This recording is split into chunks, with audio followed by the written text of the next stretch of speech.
माँ दुर्गा का आज कात्यायनी स्मरण छठवां। पूरे भारतवासियों को, संपूर्ण विश्व को यमुना महारानी भूमंडल पर आई थी। जैसे गंगा पृथ्वी पर आई थी, ऐसे ही यमुना महारानी भी आज ही के दिन, आज यमुना छठ भी है, माँ दुर्गा का आज कात्यायनी स्मरण छठवां। आज ही के दिन यमुना मैया भूमंडल पर पृथ्वी पर आई थी। यमुना जी के प्रागट्य उत्सव की, जन्म उत्सव की, यमुना जी के पृथ्वी पर पधारने की सभी भारतवासियों को बहुत बहुत बधाई हो। श्याम सुंदर श्री यमुने महारानी की माँ यमुना आपके जीवन का सुख प्रदान करे। आज पूरे भारत की भूमि पर आज का जो दिन होता है, नवरात्रि का जो छठा दिन होता है, यमुना महारानी के प्रागट्य का रहता है। इसलिए छठे दिन के पहले पंचमी, छठ और सप्तमी, ये 3 दिन ऐसे रहते हैं कि इस बीच में जो माता कात्यायनी का दिन होता है और यमुना जी का प्रगट दिवस होता है, इस दिन जैसे एक नदी का संचार भूमंडल पर आता है, तो थोड़ा ना थोड़ा प्रत्येक देश में, प्रदेश में चारों तरफ थोड़ा थोड़ा हवा का संचार रहता है। थोड़ा थोड़ा ऐसा लगता है कि मौसम चेंज हो रहा है, पानी के छींटे जैसा रहेगा, थोड़ा हवा का संचार बना रहेगा। ये सब क्रम रहता है, जो नियम बना हुआ है शास्त्रों का वैसा। क्योंकि पटरानी जब यमुना देवलोक से उतर कर इस मृत्यु लोक में आती है, तो उसका एक आदर, उसका एक सम्मान, उसका एक सत्कार होता है भूमंडल पर। अच्छा, कितनी विचित्र बात है, कितनी एक उत्साह की बात है कि देवता भी इस पृथ्वी पर आने के लिए तरसते हैं। देवता भी इस भूमंडल पर आने के लिए और ललायित रहते हैं कि हमें पृथ्वी पर जाना है, हमें इस भूमंडल पर जाना है। और प्रत्येक देवता का एक क्रम होता है। जैसे यमुना महारानी जब भूमंडल पर आई, तो उन्होंने सूर्य नारायण भगवान से कहा, पिताजी यमुना और यमराज ये दोनों जुड़मा हुए थे माता संध्या के गर्भ से। सूर्य नारायण भगवान की धर्मपत्नी के गर्भ से यमुना और यमराज जुड़मा हुए।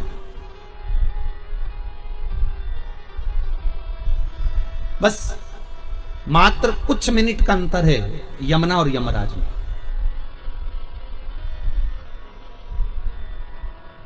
यमुना भी और यमराज भी, ये दोनों जुड़वा हुए, कुछ मिनट का अंतर। यमराज और यमुना में केवल कुछ ही मिनट का अंतर। एक दिन यमुना जी ने सूर्यनारायण भगवान से कहा, पिताजी, हे भास्कर देव, हे पिता। मां की गोद में यमुना जी बैठी हुई थी, उनकी उम्र थी मात्र 4 वर्ष की। कितने वर्ष की थी? मात्र 4 वर्ष की यमुना जी थी। सुंदर मां यमुना, केश खुले थे और मां उन केश में कुछ इत्र का भाव लगा रही थी। हम तो कहेंगे उसमें तेल ही लगा रही है संध्या देवी। और इतने में भास्कर देव का उस समय पर आगमन हुआ।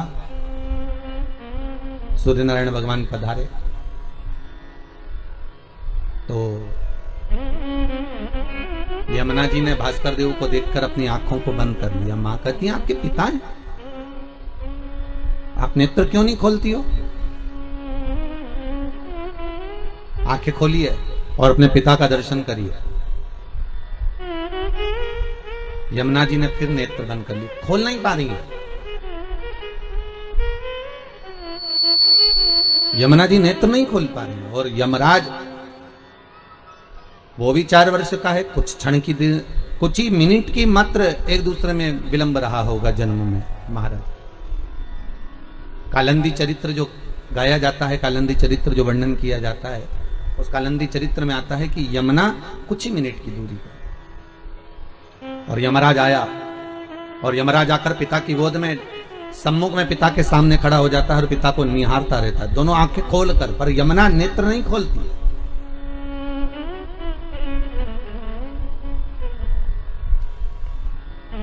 अगर आज कलिकाल की रीत से अगर देखा जाए ना, तो बड़ा विचित्र संवाद है महाराज कि बेटा बाप के सामने खड़े होकर बात और संवाद कर लेता है। अगर यमराज और भास्कर देव की कथा को हम सुन रहे हैं, तो यमराज और सूर्यनारायण की कथा, बाप और बेटे की कथा सुन रहे हैं, तो यमराज स्वयं सूर्यनारायण भगवान के सामने खड़े होकर बात कर रहा है। मतलब ये सिद्ध है कि बेटा बाप से बात कर सकता है, बेटा बाप के सामने बोल सकता है, बेटा बाप के सामने चिल्लाकर भी बात कर सकता है, बेटा बाप को आंख भी दिखा सकता है, बाप बेटे से बात संवाद कर सकता है, बाप बेटे को चिल्ला सकता है। ये सामने हो रहा है। पर एक घर की जो बेटी है, घर की जो कन्या है, घर की जो छोटी लाडली पुत्री है, उस बेटी का नियम देखिए कितना प्रबल है कि वो अपने बाप को भी देखकर आंख बंद कर लेती है कि मेरा पिता खड़ा है तो मुझे मर्यादा में रहना चाहिए। मेरा बाबुल खड़ा है, मेरा पिता खड़ा है, तो बेटी मर्यादा में आ जाती है, बेटी मौन हो जाती है, बेटी नेत्र बंद कर लेती है। बेटी अगर पिता बैठे हैं तो वहां से साइड में से निकल कर चली जाएगी। बेटी बाप के सम्मुख में नैन नहीं मिलाएगी, बाप के सामने खड़े होकर जीवान नहीं चलाएगी, बेटी बाप के सामने खड़े होकर अपशब्द नहीं कहेगी। शंभु शरणे पड़ी मांगू घड़ी दुख काटो दया करी दर्शन को। माता का नाम तिलकेश्वरी है। एक सुंदर प्रसंग आता है।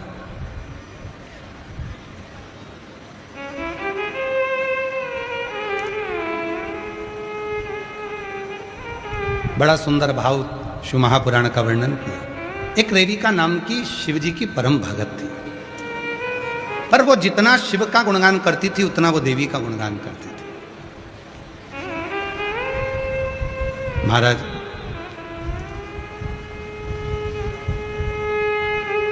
उसके पास पूजन करने के लिए कोई वस्तु नहीं होती थी, कोई वस्तु।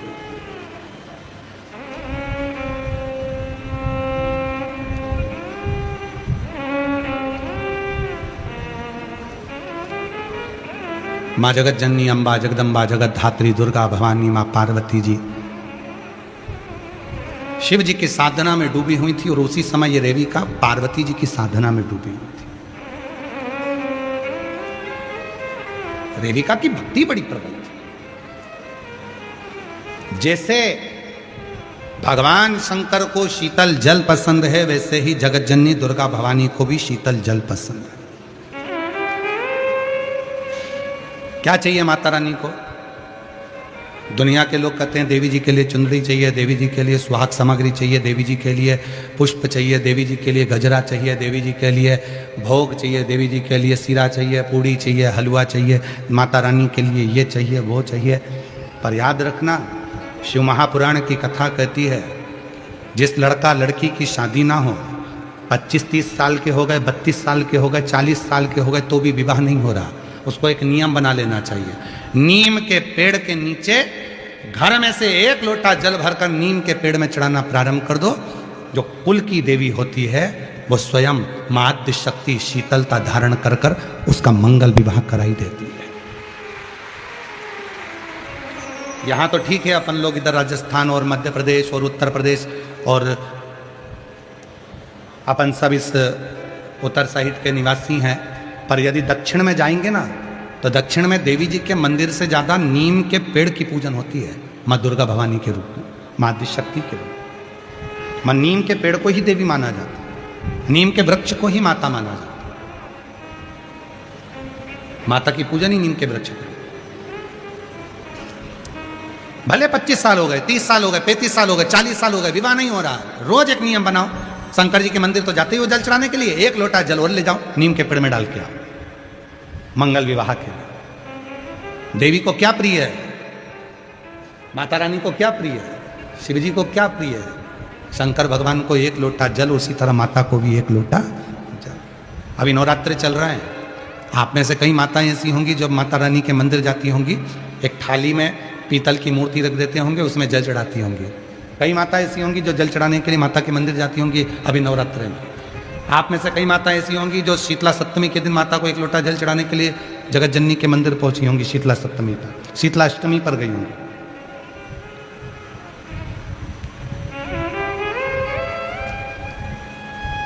जगत जननी की पूजन। अब मां जगत जननी दुर्गा भवानी, मां आद्य शक्ति पार्वती जी शिव की साधना में लगी हुई थी, और रेविका मां आद्य शक्ति पार्वती की साधना में लगी हुई थी।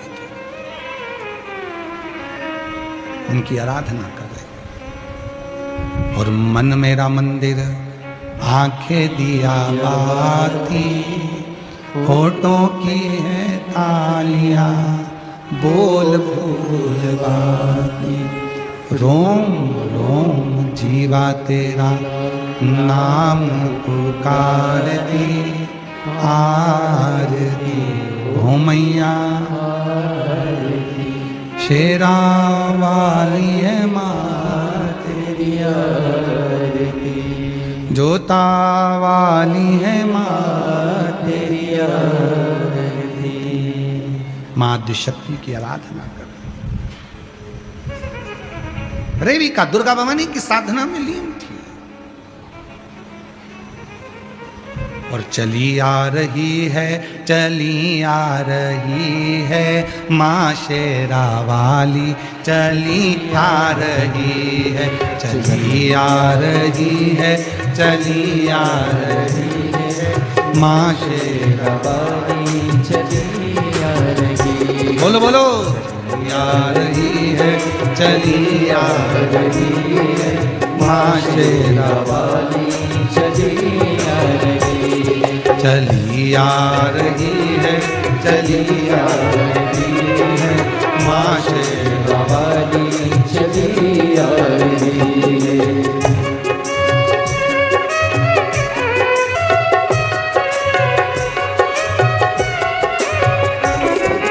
अंधों को आंखें, कोड़ियन को काया, अंधों को आंखें, कोड़ियन को काया, ओ अंधों को आंखें, कोड़ियन को काया, अंधों को आंखें, कोड़ियन को काया। अरे गोदी में ललना दिए जा रही है माँ शेरा वाली, चली आ रही है, गोदी में ललना दिए जा रही है माँ शेरा वाली, चली आ रही है, चली आ रही है, चली आ रही है माँ शेरा वाली, चली आ रही है,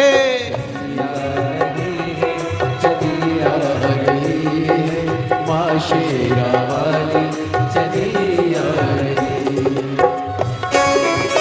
अंधों को आंखें, कोड़ियन को काया, अंधों को आंखें, कोड़ियन को काया, ओ अंधों को आंखें, कोड़ियन को काया, अंधों को आंखें, कोड़ियन को काया, ओ निर्धन को माया दिए जा रही है माँ शेरा वाली, चली आ रही है, निर्धन को माया दिए जा रही है माँ शेरा वाली, चली आ रही है, चली आ रही है, चली आ रही है माँ शेरा वाली, चली आ रही है।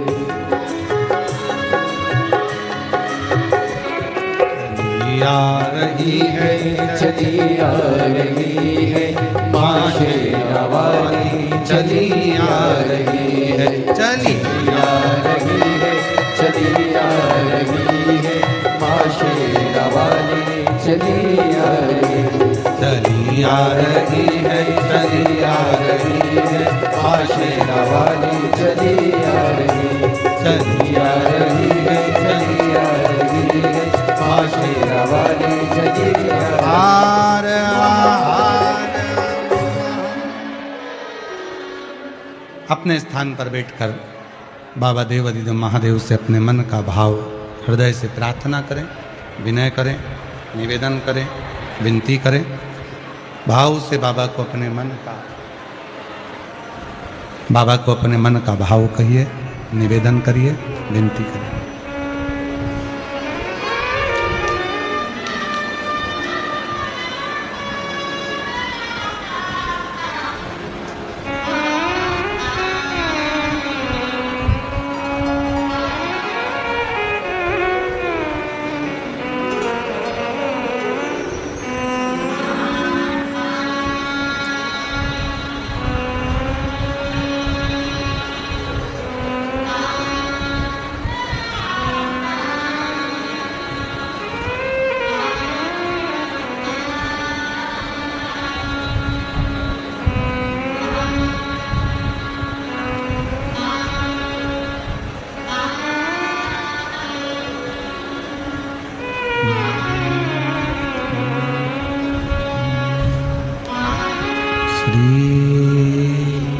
शिवाय नमस्तुभ्यं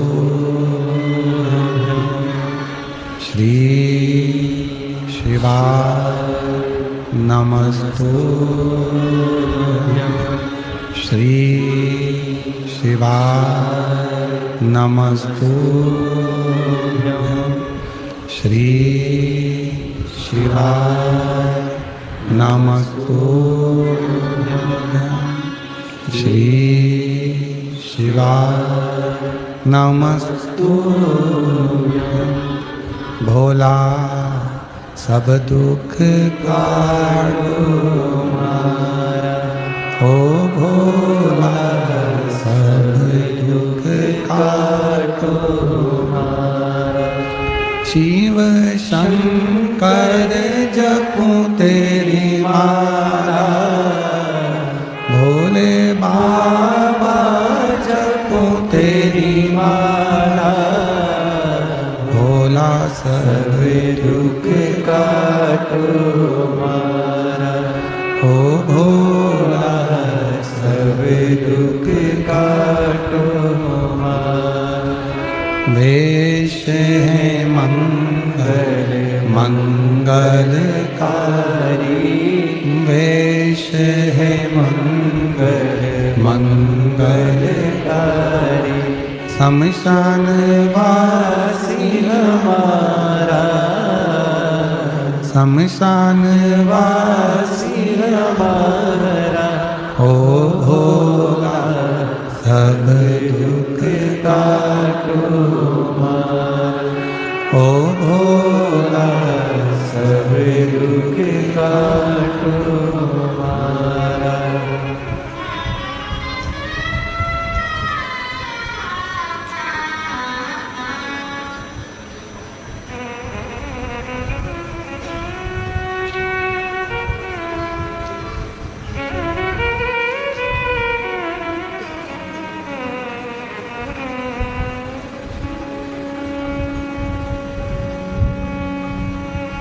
बाबा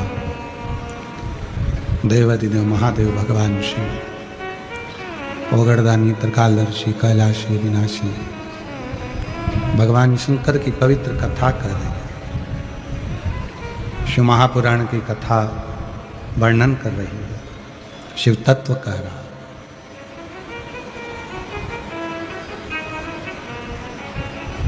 शिव जी की पवित्र कथा, बाबा देवादिदेव महादेव का पवित्र चरित्र, रेविका का चरित्र कह रहा।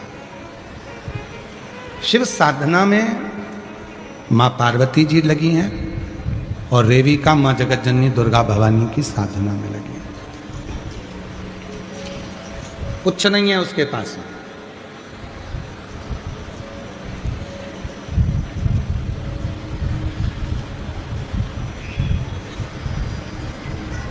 वो एक हमारे शैलेंद्र जी एक लाइन गाते हैं ना, जिस घर के दिए में तेल नहीं जोत जलाऊं,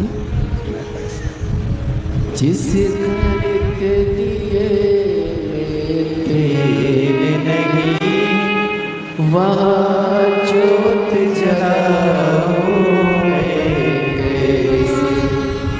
मेरा खुद बिछौना धरती पर तेरी सेज सजाऊं कैसे।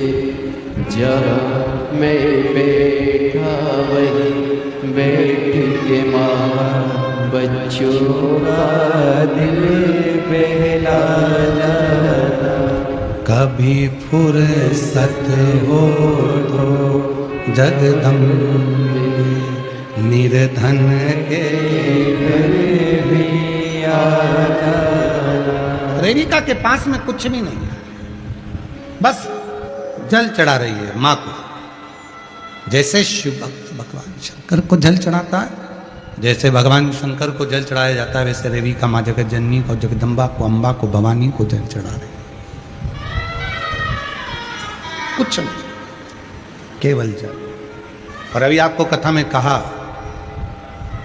दुनिया कहती है कि माता रानी को प्रसन्न करना है तो ये देना पड़ेगा, वो देना पड़ेगा। लोग कहते हैं बलि देना पड़ेगी, ये देना पड़ेगा। कुछ नहीं, कुछ नहीं।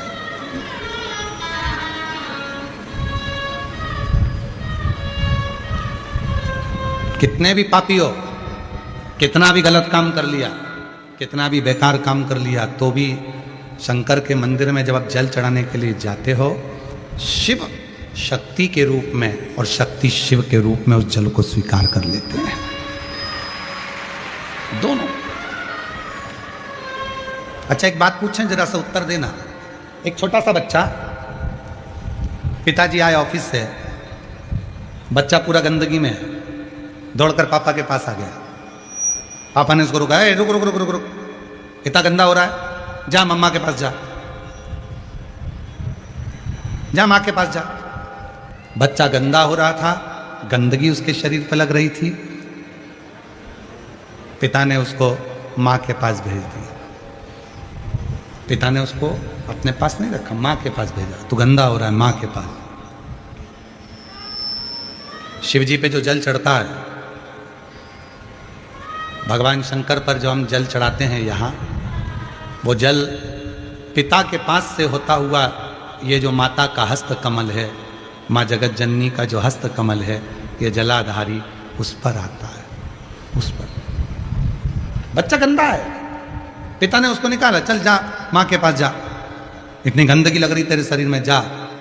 अब बताओ, बच्चा गंदा है, पिता ने तो उसको भगा दिया माँ के पास। माँ किसी के पास भगाएगी अपने बच्चे को? जम के तो बोलो जरा, नहीं। माँ क्या करेगी? उसकी गंदगी को साफ कर देगी। किसी ने पूछा कि शिवजी पे चढ़ा हुआ जल जलाधारी पर जाता है, वो जलाधारी पर क्यों जाता है? तो भैया, बाप को मालूम है कि ये मेरी औलाद कितनी गंदी है, जल चढ़ा रही है, तुम माँ है, इस पे करुणा करना, कितना भी गंदा हो तो भी तू इसको स्वीकार कर पा दूंगा। तुम माँ, माँ। शिव कहते कभी कभी, भगवान शंकर की कथा कर रही है, कभी कभी ब्रह्मा जी स्वयं, जब मार्कंडे बाबा का चरित्र आया, राजा श्वेत का चरित्र आया, राजा श्वेत को जब भगवान ने प्राण दान दे दिए, यमराज के प्राण ले लिए भगवान शंकर ने, यमराज की बेटी मृत्यु देवी के प्राण ले लिए भगवान शंकर ने, मृत्यु नहीं बची, कोई मरता ही नहीं था, यमराज ही मर गए थे, कोई मारने वाला ही नहीं था, पूरी पृथ्वी पर सब अमर होने लगे थे। ब्रह्मा जी ने इस्तीफा दे दिया, मुझे नौकरी नहीं करना, मुझे तो छोड़ो तुम। भगवान विष्णु ने पूछा क्यों? ब्रह्मा जी कहते हैं जब शंकर जी अपनी चला रहे हैं तो मैं काहे को नौकरी करूं, मुझे नहीं करना नौकरी वगैरह, मुझे नौकरी नहीं करना है, मेरा इस्तीफा दो। कहा क्यों इस्तीफा? तो कहने लगे मुझे नहीं देना, मैं नहीं कर सकता। उसने जल चढ़ाया और राजा श्वेत के प्राण वापिस कर दिया और यमराज को मार दिया, मृत्यु देवी को मार दिया। सूर्य नारायण भगवान ने आकर हाथ जोड़े, भगवान सूर्य नारायण ने हाथ जोड़े और सूर्य नारायण ने कहा आप मेरे बेटे यमराज को जीवित कर दो, मेरी पोती को जीवित कर दो।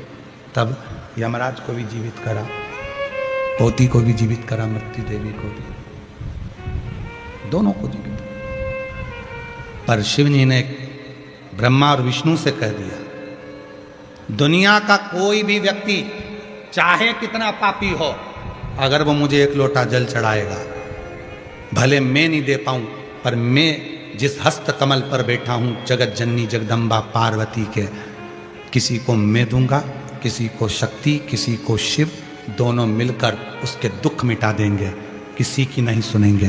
वो जल में इतना बल होता है, वो जल में इतना बल।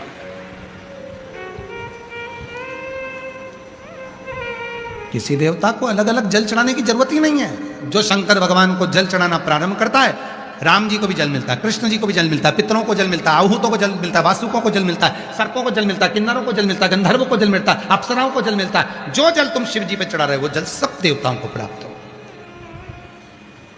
और उस जल की महत्वता बड़ी से अपने भाव को व्यक्त करता।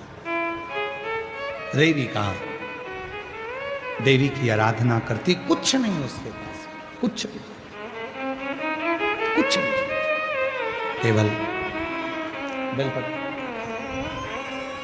देवी की साधना में भी। और फिर निवेदन करें, दो देवी का नाम स्मरण करिएगा।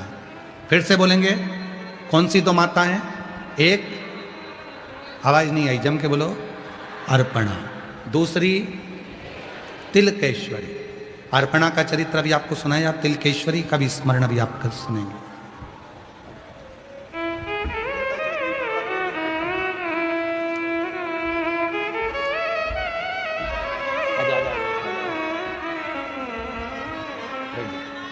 क्या नाम है? आदित्य। सुनीता चौधरी, ये बेटा 7 साल तक बोल नहीं पाया। आखिरी में क्योंकि ड्यूटी पर रहती थी तो विद्याधर नगर कथा में बेटे को नहीं ला सकी थी, पर वहाँ की मिट्टी को अपने बेटे पर लगाना और सीहोर गई, वहाँ का रुद्राक्ष का जल देना प्रारंभ करा। अब 7 साल के बाद बेटे की आवाज आई है। माइक दीजिए, जोरदार ताली बजाओ। क्या नाम है? आदित्य। श्री शिवाय नमस्तुभ्याम आता है? बोलो। नमस्तुभ्याम। हर हर। बेटे की 70% आवाज वापिस आई है, जो बिल्कुल नहीं बोल पाता था। जोरदार ताली बजाओ।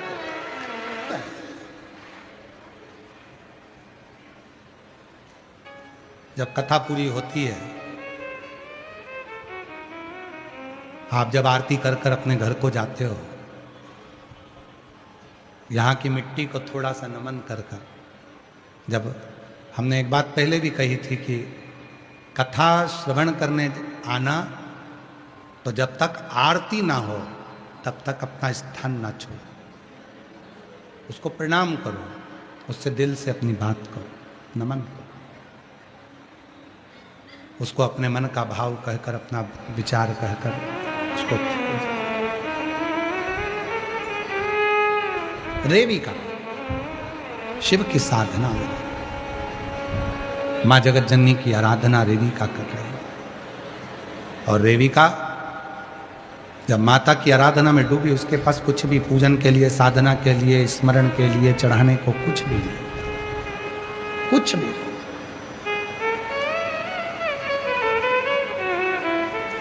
जंगल में आग लग गई थी, जहां रेविका मां जगत जननी दुर्गा भवानी की साधना कर रही थी। जंगल में आग लगी है, रेविका मां आदिशक्ति जगत जननी दुर्गा भवानी की साधना में लीन है। पत्तियां, जंगल की जो जली हुई पत्तियां थी, वो रेविका के पास आती। मां, मेरे पास कुछ भी नहीं है तेरे को समर्पण करने के, कुछ। जली हुई पत्तियां भी जो बाजू में आती, वही उठाकर मां को समर्पित कर देती। वही ऐसे कई लोग हैं संसार में जो दिन भर भगवान के लिए कहते हैं भगवान को इतना देना पड़ेगा, भगवान को उतना देना पड़ेगा। कम से कम भगवान को इतना सेर आटे का तो भोग लगाना ही पड़ेगा, भगवान को इतना तो भोजन देना ही पड़ेगा, भगवान को इतना तो धन देना ही पड़ेगा। शिव महापुराण बिल्कुल कहती है कुछ भी नहीं है तुम्हारे पास में, कुछ भी नहीं। तो एक काम करो, तुम्हारे पास में अगर कोई पौधा लगा है, उसकी पत्ती भी तोड़कर आप देवाधिदेव महादेव को और मां जगत जननी को चढ़ाओगे तो भी वो स्वीकार कर लेती, तो भी वो स्वीकार कर, कुछ नहीं। 18 साल से नौकरी लगी सर, 18 साल से तैयारी कर रहा था मामा की एकादशी महादेव की बहुत पूजा की। 18 साल से सरकारी नौकरी की तैयारी कर रहे थे और आज बाबा की कृपा से 18 साल बाद बाबा की कृपा से सरकारी नौकरी लगी। जोरदार ताली बजाओ। शिव तत्व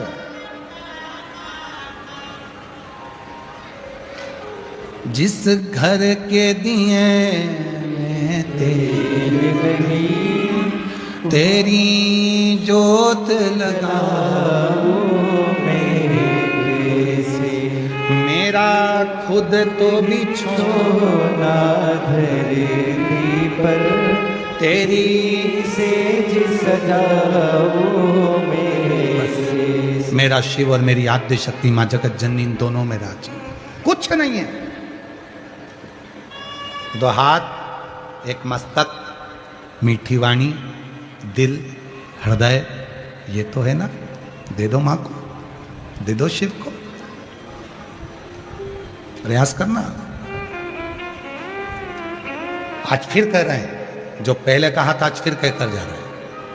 शरीर के अंदर बच्चादानी में कोई पुरुष कोई नारी के शरीर के अंदर कितनी भी गांठ हो जाए, डॉक्टर का इलाज करवाना चालू करो और 1 लोटा जल ले जाकर, जो ध्यान देना, एक लोटा जल ले जाकर जो शिवलिंग है और शिवलिंग की जो जलाधारी है, ये जो गोल जलाधारी है, चौकोर जलाधारी है, षडाकर जलाधारी है, जो भी जलाधारी शिवजी के शिवलिंग की जो जलाधारी है, अगर तिलकेश्वरी माता का नाम लेकर, फिर से बोलो कौन सी माता?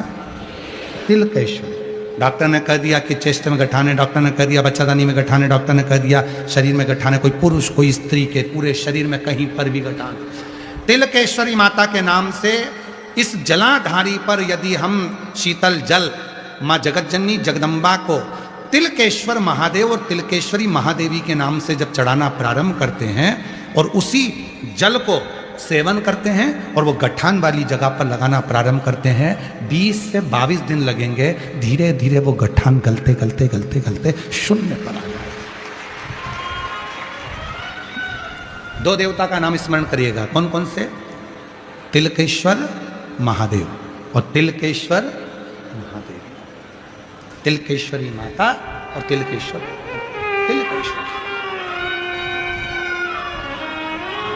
तिलकेश्वर महादेव।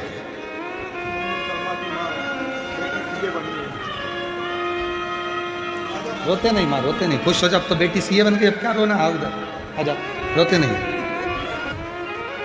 तिलकेश्वर महादेव और तिलकेश्वरी महादेव, 2 देवियों के नाम का स्मरण प्रत्येक घर में याद रखने वाला प्रसंग है। घर घर के बच्चों को याद रखना चाहिए। एक है अर्पणा और दूसरी है तिलकेश्वर। शरीर में कहीं गांठ हो गया, तिलकेश्वर। गठिया हो गया, थायराइड हो गया, सोराइसिस हो गया, महाराज केवल ये जो स्थान है, फिर ध्यान देना, पूर्ण जल नहीं चढ़ेगा, नहीं तो आप लोग पूर्ण जल की बात करें। आपको जो जल चढ़ाना है गठान के लिए भी, वो केवल जो ये आधा बिंदु है, चंद्र, आधा चंद्र जो माता का हस्त कमल है, जल को यहाँ नहीं लेके जाना है आपको, कलश को केवल इसी स्थान पर आपको घुमाना है। जब लोटा घुमाएंगे तो यहीं जल चढ़ाएंगे, इसी स्थान पर, केवल जलाधारी वाले। दिख तो रहा है ना सबको? जम के तो बोलो। एक शिवलिंग रखा है पीछे, लाओ जरा शिवलिंग लाओ। हाँ लाओ जरा।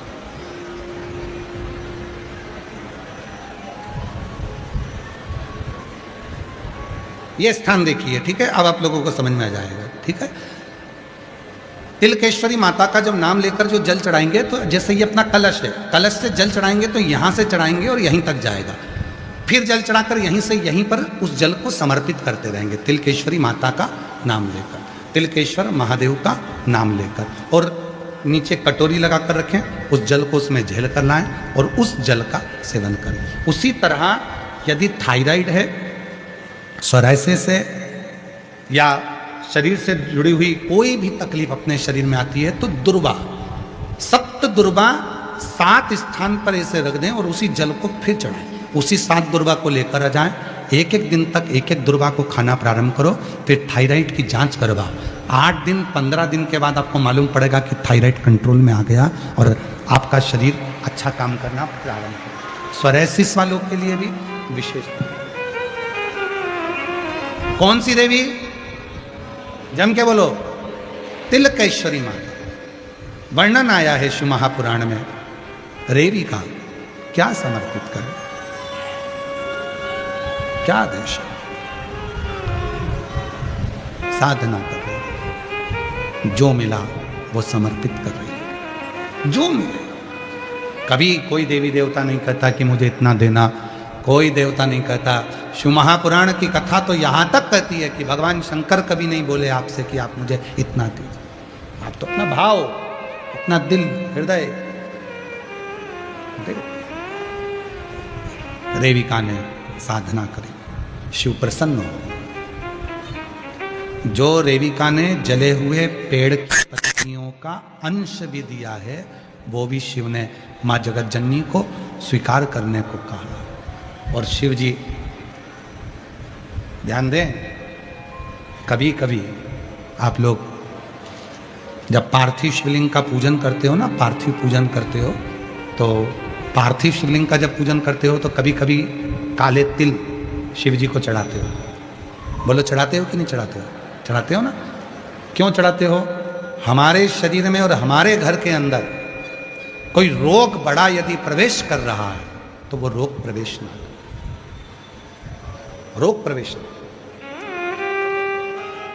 आजकल बहुत सारे लोग ऐसे हो गए कि जो काला तिल है वो ज्यादातर शिव जी की शिवपिंडी पर शिवलिंग पर जाकर चढ़ाते हैं, पर शिव पुराण कहती है कि पार्थिव शिवलिंग जब बनाओ तो काला तिल जरूर चढ़ाओ।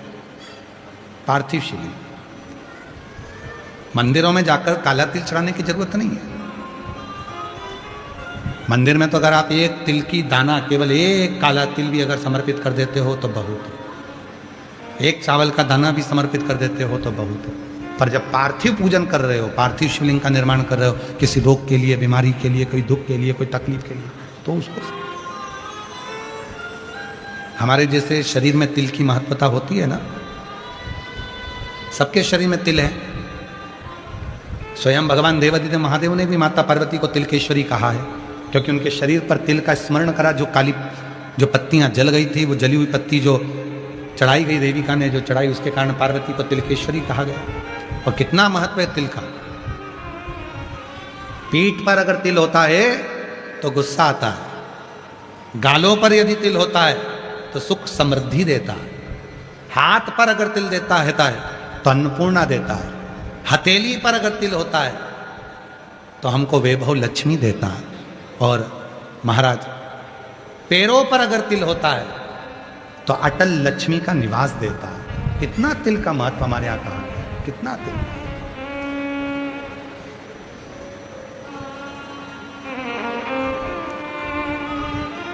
मस्तिष्क पर, ये कान से लेकर नासिका के ऊपर के भाग में कहीं पर भी यदि तिल होता है तो उस व्यक्ति को बहुत सहन करना पड़ता है, बहुत कुछ, अच्छी और बुरी बातें दोनों सहना पड़े,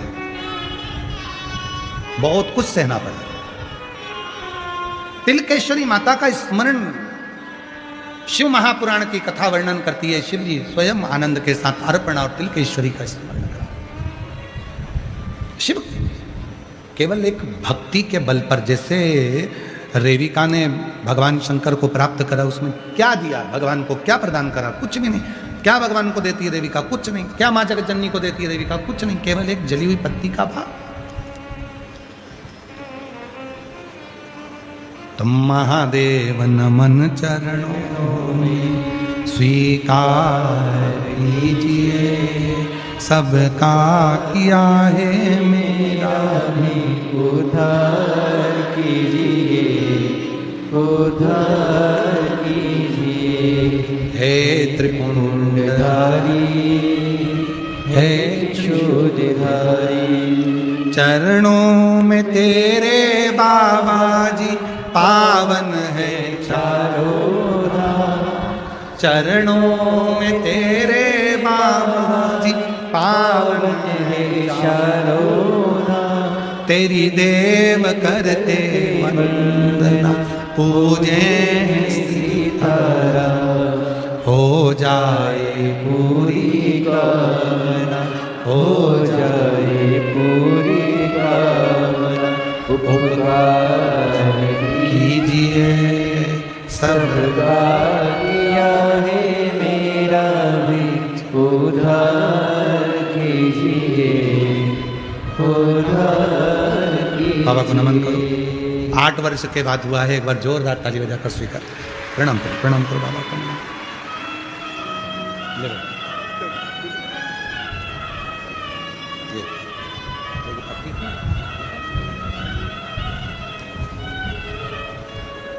शिव को स्वीकृत तो हो, बड़ा हृदय थे। शिव ने उनको स्वीकार किया, और मां शक्ति के साथ में, मां पार्वती जी के साथ में शिव जी का मंगल विवाह हुआ, विवाह हुआ। और कितनी सुंदर बात है, मां पार्वती मैया का कितना सुंदर प्रसंग है कि शिव जी पार्वती जी को लेकर कैलाश पहुंच गए। पार्वती जी का मन नहीं लगा, हृदय नहीं लगा। क्यों नहीं लगा? शिव जी ने पूछा, पार्वती तेरा मन क्या ये तेरे ससुराल में नहीं लग रहा? शंकर भगवान से पार्वती जी ने कहा, कैलाश कहाँ मेरा ससुराल है? मैं हिमालय राज की बेटी हूं, और कैलाश पर्वत भी हिमालय पर्वत है, हिमालय में आता है, तो ये तो मेरा मायका ही हुआ ना। मेरा ससुराल कहाँ है? शिव जी ने कहा तुम्हारा ससुराल? हाँ। पार्वती जी बोली मुझे ससुराल लेकर चलो। शिव जी बोले पूरी पृथ्वी तेरी है, मैं तुझे लेकर चलता हूँ, जो तुझे अच्छा लगे उसको तू ससुराल बना ले। शंकर जी ने बिठाया पार्वती जी को नंदी पर, भ्रमण कराने के लिए भगवान भोलेनाथ लेकर गए। नंदन वन में जब पार्वती जी पहुंची काशी में, और नंदन वन में जैसी पार्वती जी पहुंची, नंदन वन पार्वती जी को बड़ा सुंदर लगा। पार्वती जी ने कहा यही मेरा ससुराल है। तब शिव जी ने काशी को अपना घर बना लिया। काशी शंकर की नगरी है, काशी शिव का घर है, पार्वती का ससुराल।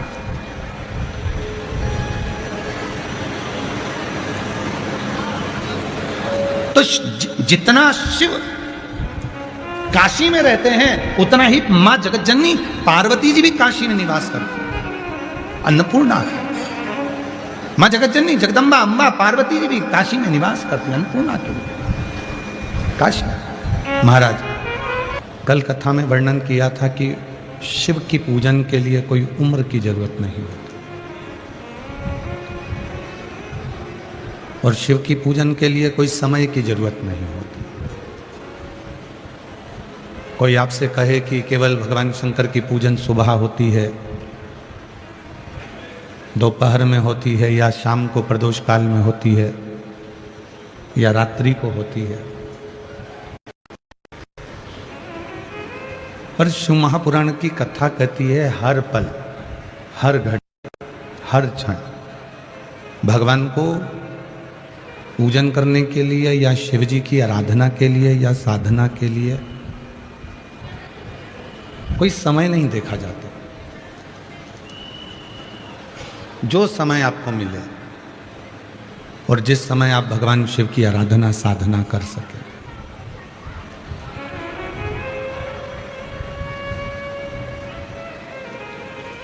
शिव साधना के लिए समय ना देखें, शिव साधना के लिए अगर देखें तो अपना मन का भाव देखें। निर्मल मन सो मोहि पावा, और मोहि छल छिद्र कपट ना भावा। आपकी भावना कितनी शुद्ध है, आपका भाव कितना शुद्ध है, वो मूल। एक प्रसंग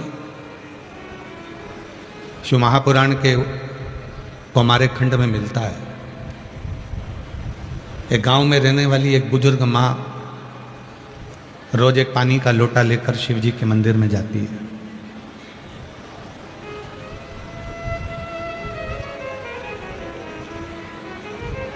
एक बार उसका शरीर थोड़ा सा कष्टप्रद हो गया, उसको रोग लग गया, बुखार आ गया, बीमार हो गई।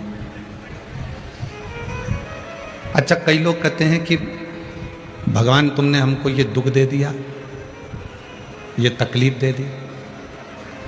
कोई बीमारी आई और कोई रोग आ गया, कोई बीमारी आ गई, तो भगवान को दोष ना दीजिए, बल्कि विचार करो कि हमने पूर्व में कोई ऐसा कर्म करा होगा जिस कर्म के कारणवश आज हमको ये शरीर में भोगना पड़ रहा। अब भगवान को दोष नहीं देना है। कई लोग कहते हैं कि तू तो भगवान के मंदिर जाती थी, तू तो भगवान का भजन करती थी, फिर भी भगवान ने तेरे को ये दुख दे दिया, ये तकलीफ दे दी, ये कष्ट दे दिया। ना,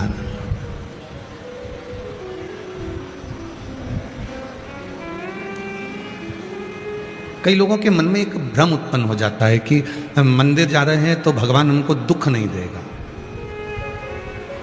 कथा में जा रहे हैं तो हमको भगवान तकलीफ नहीं देगा। नहीं बाबा, जो कर्म में लिखा हुआ है वो तो तुम्हारे सामने प्रकट जरूर होगा। बस इतना जरूर है, कथा सुनने पर, मंदिर जाने पर जो कर्म में लिखा है वो तो तुम्हारे सामने जरूर आएगा, पर कथा सुनने पर, मंदिर जाने पर, एक लोटा जल चढ़ाने पर जो दुख तुम्हारे सामने आकर खड़ा हुआ है तुम्हारे कर्म के अनुसार, उसको तुम्हें सहन करने का बल मिलेगा और तुम उसको दूर हटा सकते हो। वो तुम्हें बल देगा, वो तुम्हें शक्ति देगा, वो तुम्हें विश्वास देगा, वो तुम्हें भरोसा देगा। एक बूढ़ी मां बुजुर्ग थी, बीमार पड़ गई, बीमार।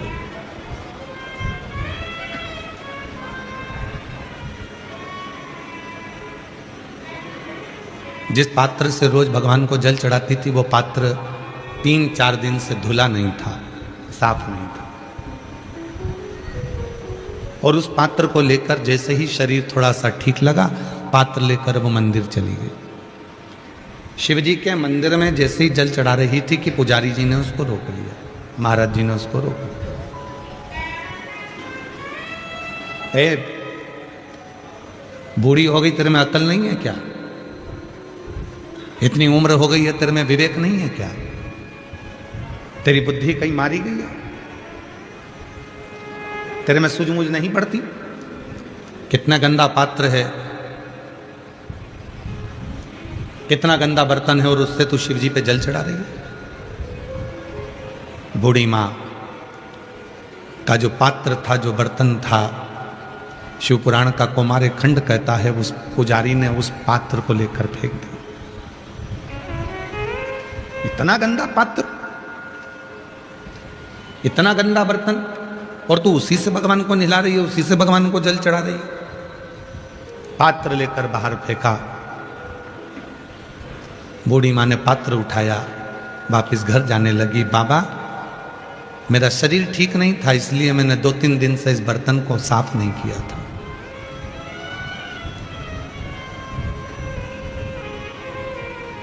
आज भी मेरा शरीर ठीक नहीं है, पर उठकर आई हूं बाबा तेरे से मिलने के लिए, क्षमा करना। पात्र लिया, उठाया, चल दी। आंख में आंसू भरे थे उसके। शिव शिव शिव शिव रटती रटती चली। घर पहुंची, एक छोटा सा बच्चा दरवाजे के बाहर कीचड़ में लथपथ दिख रहा था। शरीर में बहुत सारा कीचड़ लग रहा था, बहुत सारा कीचड़ लथपथ था, बहुत तेज तेज रो रहा था, उसके नैनों से अश्रु बह रहा था। तो बूढ़ी माँ ने उसको नमन कर कहा, बेटा तुम यहाँ कहाँ आ गए? तुम्हारी माँ कहाँ है? तुम्हारे पिता कहाँ है? तुम्हारा भाई कहाँ है? तुम्हारी बहन कहाँ है? कोई रिश्तेदार तुम्हारा कोई है? कौन गांव के रहने वाले हो? बच्चा बस रोते जा रहा, कुछ नहीं बोला, कुछ भी नहीं बोला। तो बूढ़ी माँ को दया आई, छोटा सा बच्चा है, पूरा की पूरा कीचड़ में लथपथ हो रहा है, चल मैं तुझे नहला देती हूँ। और बूढ़ी माँ ने उसका हाथ पकड़ा, अंदर ले गई, बिठाया, अंदर से जल लाई और उसको स्नान कराया, उसका कीचड़ पूरा साफ करा, पूरा कीचड़ उसके तन पर से साफ कर दिया। बच्चा जो अभी रो रहा था वो उठा और बूढ़ी माँ के गले लग गया और गले लगकर जाने लगा। बूढ़ी माँ ने कहा, अभी तो मैंने पूछा था तेरी माँ कहाँ है, तेरा पिता कहाँ है, तेरा घर कहाँ है, तेरा गांव कहाँ है, तो कुछ बोला नहीं, अब कहाँ जा रहा है? इतने में वो बच्चा शिव का रूप रखकर प्रकट होकर बोला, माँ अब मैं जा रहा हूँ। अब मंदिर में पुजारी जल नहीं चढ़ाने दिया और मैं जानता था कि तेरे शरीर में कष्ट है। पुजारी पात्र देख रहा था, पुजारी पात्र देख रहा था, और शिव जी कहते हैं मैं कभी पात्र बर्तन नहीं देखता, मैं तो केवल मन देखता हूं और तेरा हृदय देखता हूं। मुझे पात्र से मतलब नहीं है, मैं पात्र नहीं जानता कि पात्र कैसा है। मुझे पात्र से मतलब नहीं है कि पात्र कैसा है, पात्र कितना गंदा है, कि पात्र कितना साफ है, कि पात्र कैसा है, मुझे उससे मतलब नहीं।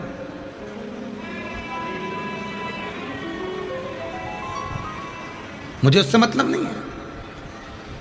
और मुझे पात्र, मैं कभी पात्र को नहीं देखता, मैं तो केवल भाव को देखता हूं, मैं केवल शुद्ध विचारों को देखता हूं, मैं केवल शुद्ध मन को देखता हूं। यहां कई मेरी जीजियां बैठी हैं, कई मेरे जीजा बैठे हैं, कई मेरी बेटियां बैठी हैं, कई मेरे बेटा बैठे हैं, कई मेरे बुजुर्ग माँ बाप बैठे हुए हैं। हम आपसे निवेदन करें, कितना भी गंदा ये तन हो जाए, शरीर के कपड़े कितने भी गंदे हो जाएं, चलेगा। तन कितना भी गंदा हो जाए चलेगा, चेहरा कितना भी गंदा हो जाए चलेगा, हाथ पांव कितने भी गंदे हो जाए चलेगा, पर मन गंदा नहीं चलेगा। मन साफ होना चाहिए, मन साफ।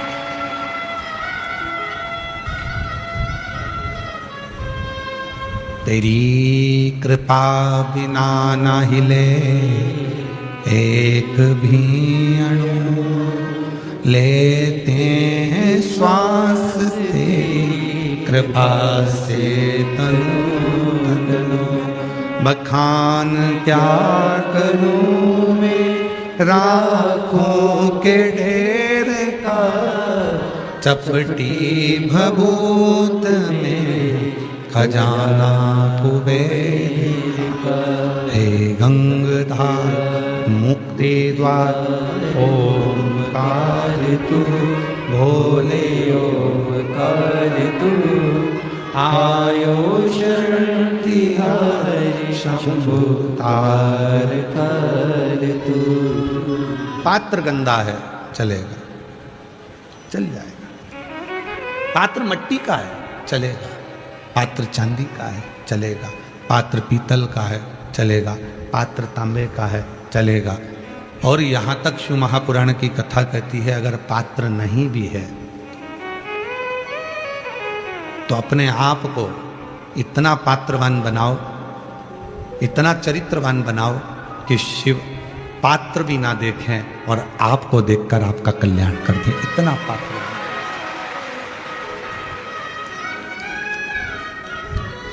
इतना पात्रवान महाराज।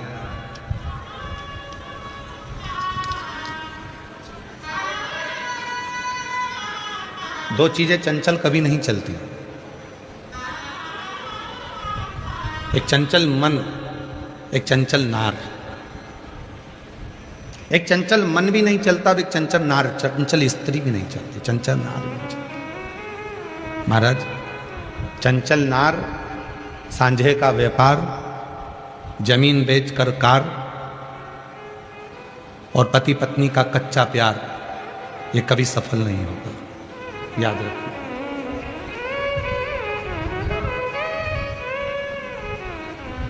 ये हमेशा दुख देता है, हमेशा तकलीफ देता है। जिस पति पत्नी में सच्चा प्यार नहीं होगा और कच्चा प्यार होगा, पूरा प्यार नहीं होगा, अधूरा प्रेम होगा, वो बहुत दिन तक नहीं चलेगा।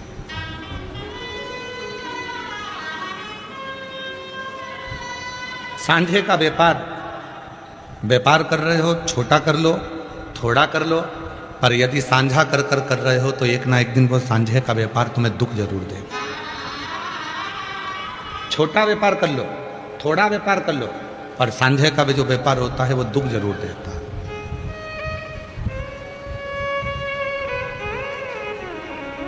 और हमने भी देखा है, कभी कभी यजमान कथा कराते हैं, कोई अकेला यजमान कथा कराता है तो उसकी मर्जी, उसका मन चलता है कि मुझे ऐसी व्यवस्था करना, ऐसा करना। और जब कथा सामूहिक रूप से होती है, 100-150 लोग मिलकर कराते हैं, तो स्टेज पे सब भी मुंह फूल गया तो कथा गड़बड़ हो गई।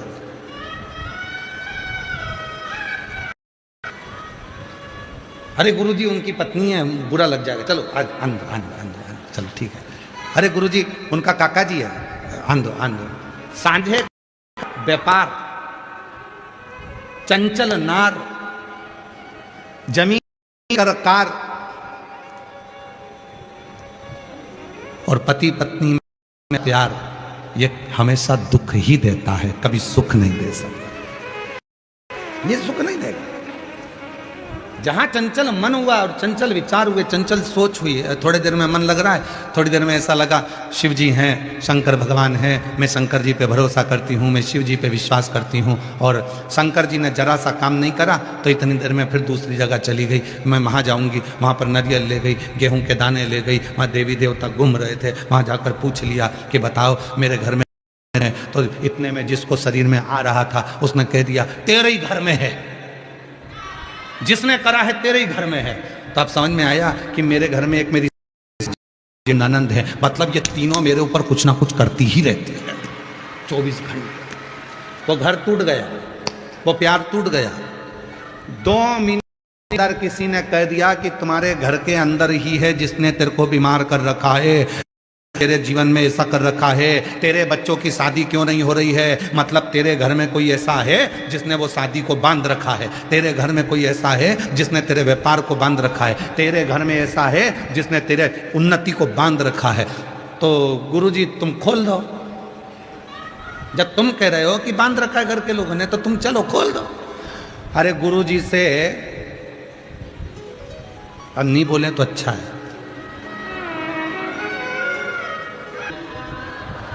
गुरुजी से सवेरे 4 बजे उनकी आंख खोलते नहीं बन रही, तो दूसरे का घर क्या खाक खोलेगा?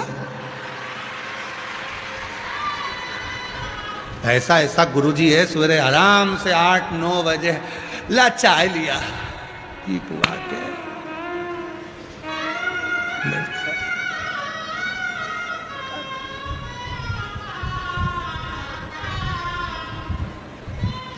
किसी ने बहुत सुंदर एक गीत में लिखा, एकला चलो एकला चलो एकला चलो रे, क्यों फालतू के प्रपंच में अकेले।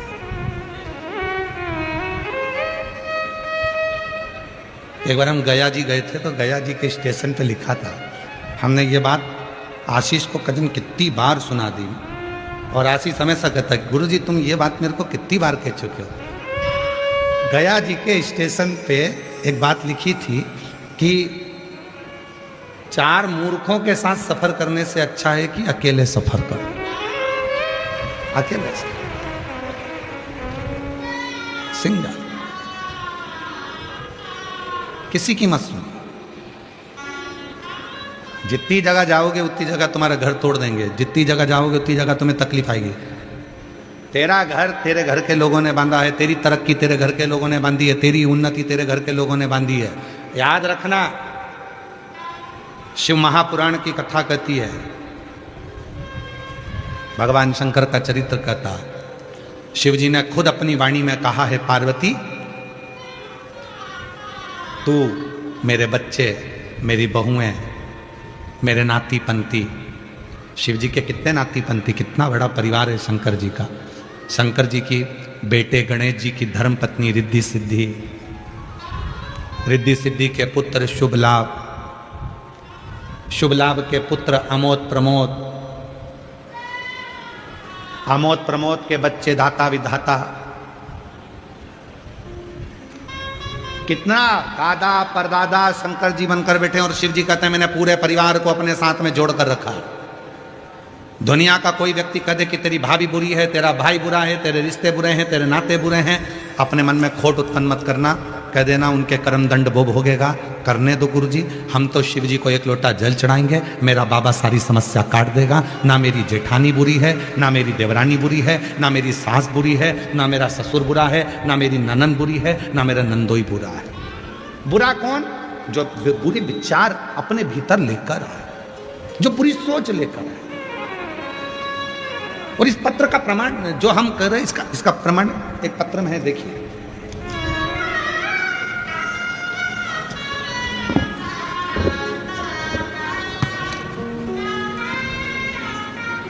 मेरा नाम पूजा गुप्ता है, मेरे पति का नाम विकास कुमार गुप्ता है। मैं भोले बाबा की कृपा का वर्णन करना चाहता हूं।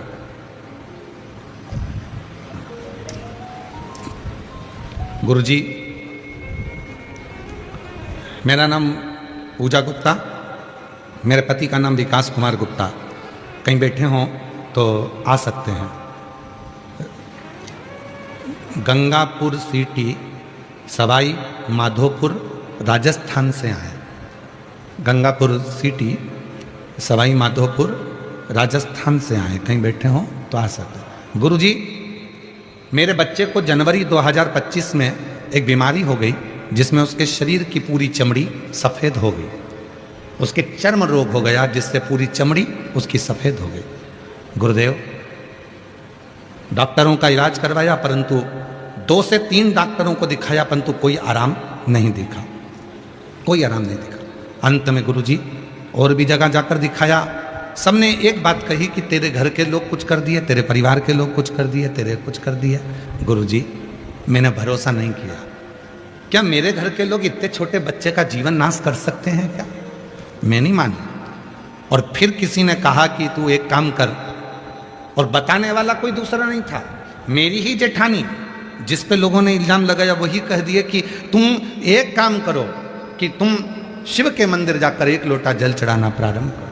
और जेठानी ने बताया 1 लोटा जल, और मैंने जेठानी के कहने पर 1 लोटा जल चढ़ाना जो प्रारंभ करा, उस जल को लाती, बच्चे को लगा देती, सीहोर पहुंच गई, वहां से कंकर शंकर की पूजन कर कर रुद्राक्ष घर लेकर आ गई, उस रुद्राक्ष को पानी में गलाती और उस पानी को बेटे के पूरे शरीर पर लगा देती। आज मैं बाबा को धन्यवाद देने के लिए आई हूँ, गुरुदेव मेरे बच्चे के शरीर के पूरे सफेद दाग समाप्त हो गए और मेरा बच्चा अच्छा हो। मैं बाबा को प्रणाम करने के लिए।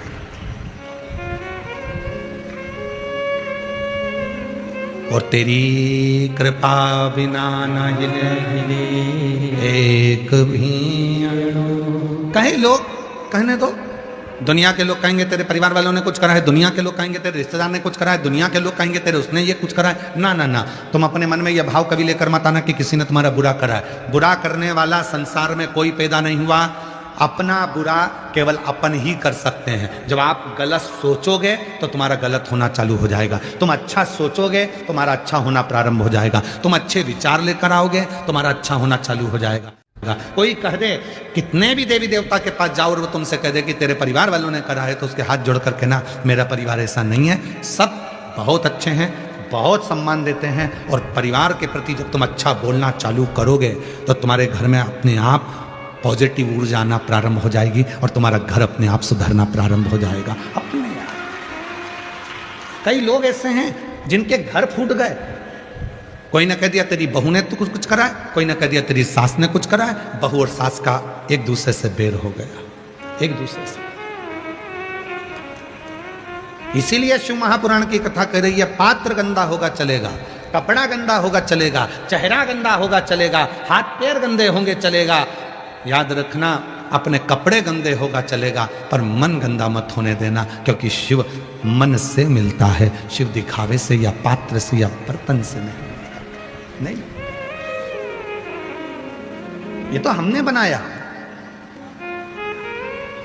कहां से लाऊं गंगा, कहां से लाऊं यमुना। बोलो बोलो, सब बोलो।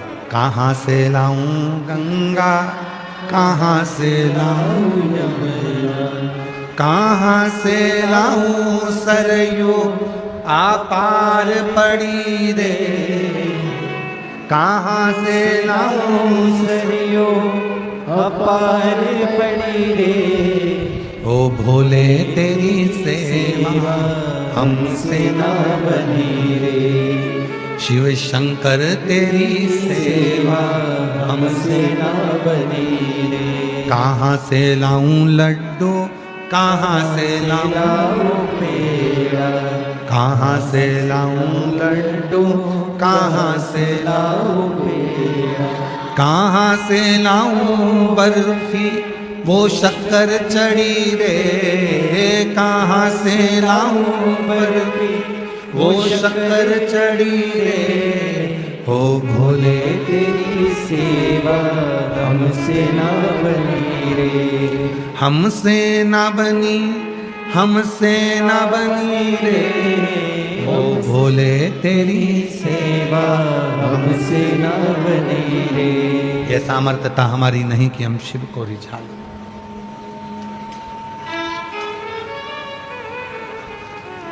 क्या क्या चीज चढ़ाते हो शंकर भगवान को?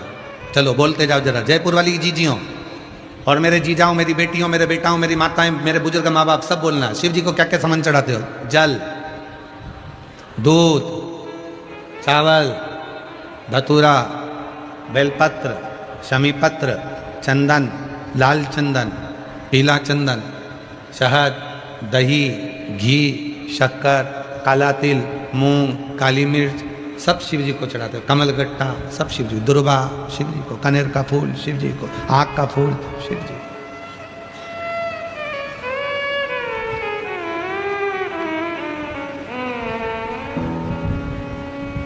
बोलो चढ़ाया कि नहीं चढ़ाया? सब कुछ जम के तो बोलो चढ़ाया। ठीक है,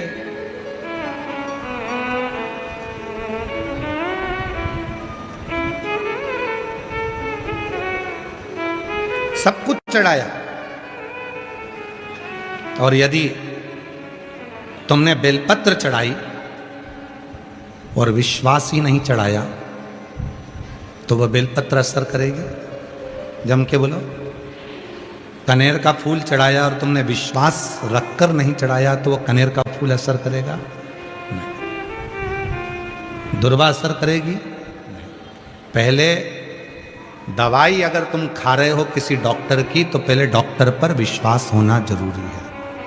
मैं जिस डॉक्टर का इलाज करवा रही हूँ, मैं जिस डॉक्टर को दिखा के आ रही हूँ, वो बहुत अच्छा डॉक्टर है और वो मेरा इलाज कर देगा। कजन कितनों को अच्छा करा है, मुझे भी अच्छा कर देगा। तो डॉक्टर तुम्हारा हाथ पकड़ेगा और तुम ठीक होना प्रारंभ हो जाओगी, क्योंकि विश्वास तुम्हारे ऊपर पूर्ण कर देगा। विश्वास।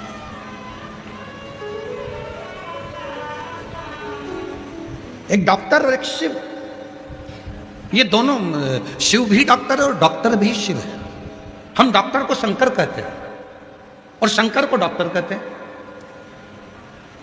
इसलिए हम आपसे बार बार कहते हैं, अगर तुम्हारे शरीर में रोग आया, तुम्हारे शरीर में बीमारी आई, तुम्हारे शरीर में तकलीफ आई, तो सबसे पहले डॉक्टर के पास जाओ। डॉक्टर इलाज करेगा, डॉक्टर दवाइयां देगा, डॉक्टर जांच कराने का बोले तो जांच करा, डॉक्टर जैसा बोले वैसा करो। और जो दवाई तुम डॉक्टर से लेकर आओ उसे कुंदकेश्वर महादेव का नाम लेकर उस पर भरोसा कर कर खाना प्रारंभ करो, तो ये दोनों डॉक्टर तुम्हारा काम कर कर तुम्हारा शरीर ठीक कर देंगे।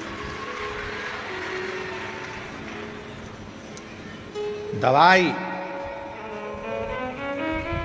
तुम जितने बैठे हो सबके पर्स में कुछ ना कुछ दवाई पड़ी होगी। किसी किसी के पर्स में शुगर की, कोई में बीपी की, कोई में एसिडिटी की, कोई में सिर दर्द की, कोई में काय की, कोई में काय की। अपने पर्स में दो चीजें रखकर चलना है।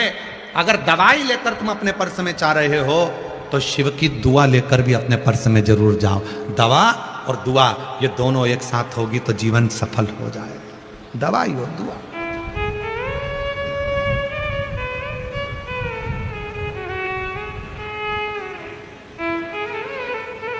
बिना दवा के और बिना दुआ के काम नहीं चलने वाला। केवल दवा दवा ले लो तो डॉक्टर भी आखिरी में कह देता है अब तो उसके हाथ में है, उसको भजो, दुआ काम आएगी।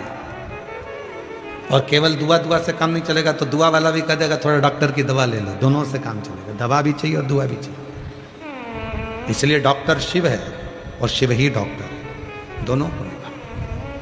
इस व्यासपीठ ने कभी ये नहीं कहा कि तुम शंकर जी की पूजन कर रहे हो तो शिव जी के मंदिर जा रहे हो तो डॉक्टर के पास नहीं जाना। ये व्यासपीठ हमेशा कही है डॉक्टर के पास पहले जाओ, फिर जल चढ़ाने जाओ और जल चढ़ाकर जो लेकर आओ तो उस जल का आचमन करो और शिव पर विश्वास करो कि तुम ठीक होगे।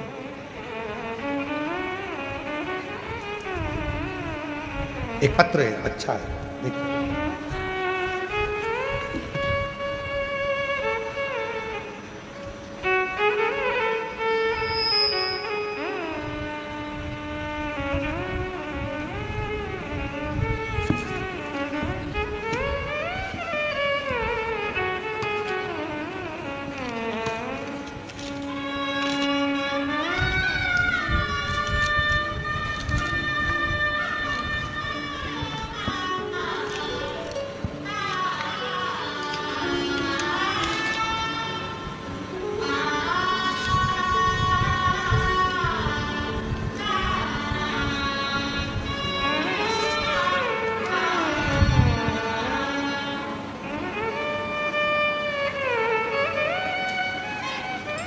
राजस्थान के जिला दौसा, तहसील बसवा, गांव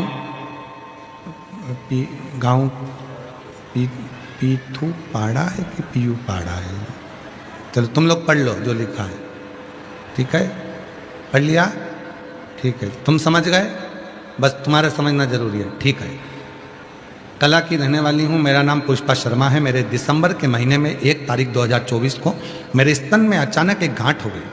डॉक्टर ने बिना जांच किए हुए बता दिया कि बड़ी बीमारी है और हमने जितने डॉक्टरों को दिखाने का प्रयास करा सब ने मुझे बड़ी बीमारी बता दिया, कैंसर जैसा रोग बताने का। तब मेरे अंदर से टूट गई। मेरे परिवार के लोगों ने कहा टूटो मती, प्रदीप मिश्रा जी कथा कहते हैं शिव महापुराण की, टीवी पर ऑनलाइन आती है, वो सुनो और शिव जी के 1 लोटा जल चढ़ाओ। मैं वही किया और फिर मैं डॉक्टर के पास गई और डॉक्टर से कहा डॉक्टर आप मेरे इस चेस्ट पर स्तन पर जो गठान हो गई है उसके ऑपरेशन की तुम बोलते हो और तुम कहते हो कि मुझे बड़ी बीमारी हो गई। मैं कहती हूँ आप इस गांठ को निकालो और निकाल कर जांच करा लो। मेरा विश्वास कहता है मेरे साथ मेरा शंकर रहता है, मैं उसका पानी पीती हूँ, मुझे कैंसर जैसी बीमारी नहीं हो सकती। और ऑपरेशन हुआ, गांठ निकाली गई।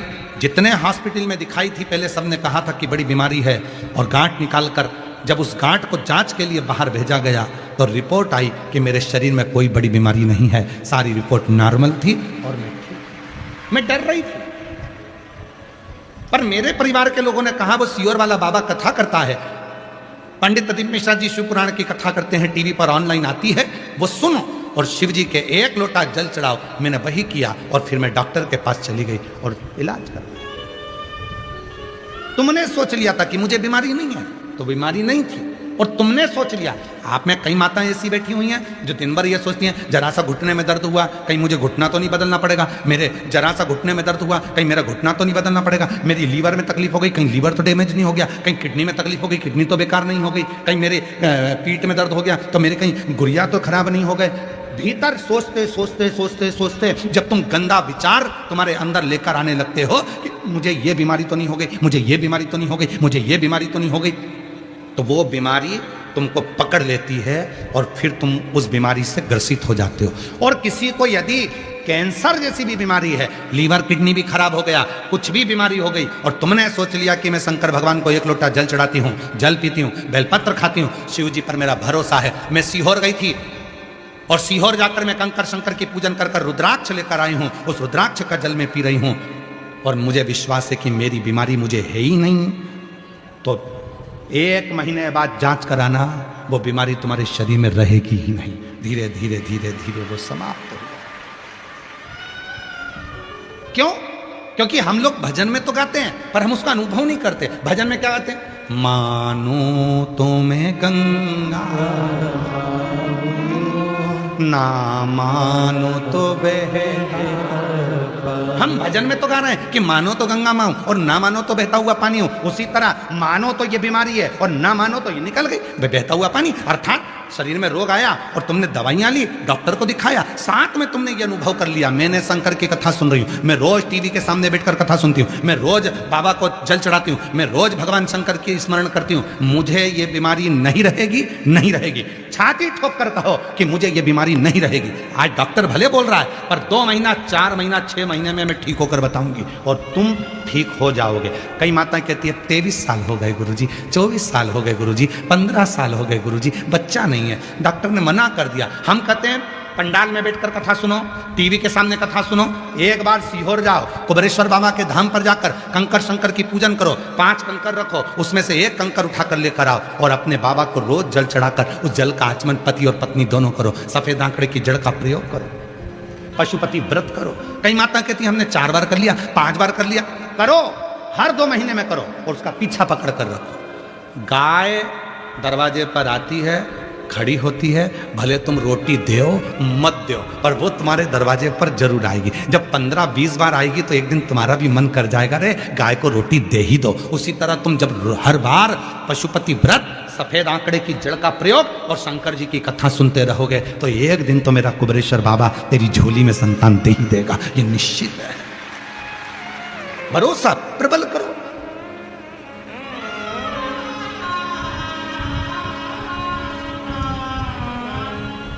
एक पत्र है, अच्छा देखिए।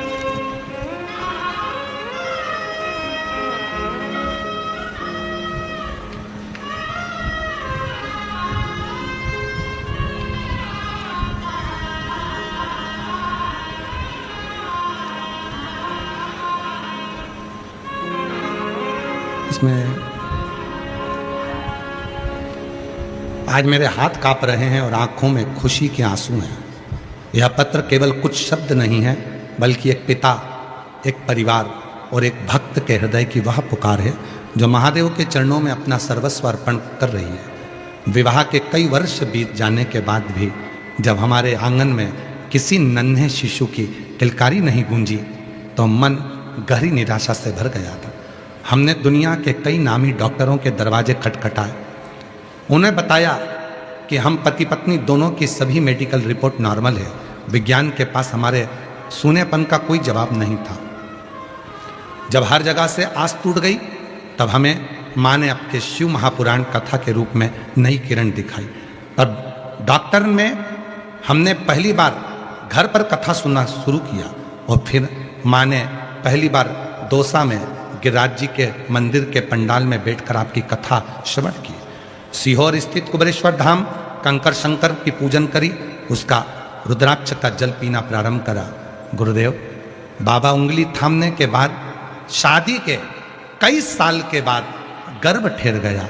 गर्भ तो ठहर गया, आंकड़े की जड़ का प्रयोग भी करा, पशुपति व्रत भी करा। बाबा 3 महीने के बाद गर्भ ठहर गया, पर 6वां महीना या 7वां महीने के अंतर्गत बच्चे की धड़कन नहीं थी। बच्चा धड़कन नहीं है, श्वास नहीं है। इतने सालों के बाद खुशी आई और धड़कन नहीं। डॉक्टर ने कहा इस बच्चे को निकाल दीजिए। बच्चे को निकलवा दिया गया, फिर आस टूट गई। बड़ी मुश्किल से इतने सालों के बाद तो खुशी आई थी, वो भी चली गई। हिम्मत नहीं आ रही। तब बाबा के विद्याधर नगर में जयपुर में कथा हुई, पहुंच गई उस कथा में और सुना था कि पंडाल की मिट्टी गर्भ पर लगाई जाती है और बाबा से बैठकर प्रार्थना करी जाती है तो झोली जरूर भरता है। विद्याधर नगर के स्टेडियम में बैठकर कथा सुनती। अंदर जाने की परमिशन नहीं मिल रही थी क्योंकि भीड़ बहुत थी। रोड के किनारे डिवाइडर के बीच में बैठ गई, उसी मिट्टी को अपने पेट पर लगाकर कथा सुनती रही, प्रार्थना करी। जब कथा पूरी हो गई, रात को गई पंडाल में, वहाँ की मिट्टी को अपने गर्भ से लगाया। 2.5 महीना भी निकला और मेरा गर्भ ठहर गया और बाबा की कृपा से आज मैं पुत्र लेकर आई। आज इस पंडाल में मैं अपने बेटे को लेकर आई, मैं अपने पुत्र को लेकर आई हूँ जो कई सालों के बाद मेरे बाबा ने। बैठे हैं क्या यहाँ? आप ही हैं? ऐसा हाथ हिला दो। बच्चा है साथ में? आ जाओ, ले आओ बच्चे को, लिया। वापिस एक बार हाथ हिला दो वहीं से, एक बार हाथ हिलाओ ऐसा। हाँ, लिया ही। कई सालों के बाद मेरे बाबा ने फिर मेरी झोली भर दी।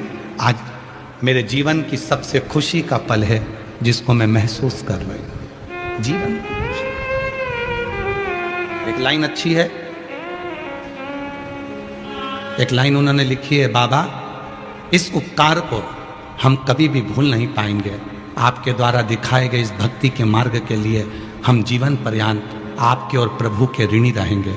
और लुटा दिया भंडार काशी वाले, कर दिया माला काशी वाले, जो जैसी भावना वो वैसा ही फल पाया, नहीं खाली उसे लौटाया, वो मन ही मन हर्षाया, और कर दिया माला माल काशी वाले ने, लुटा दिया भंडार काशी वाले ने। पहले दिन की कथा में कहा था, दुनिया के लोग कहते हैं ये शिव महापुराण की कथा।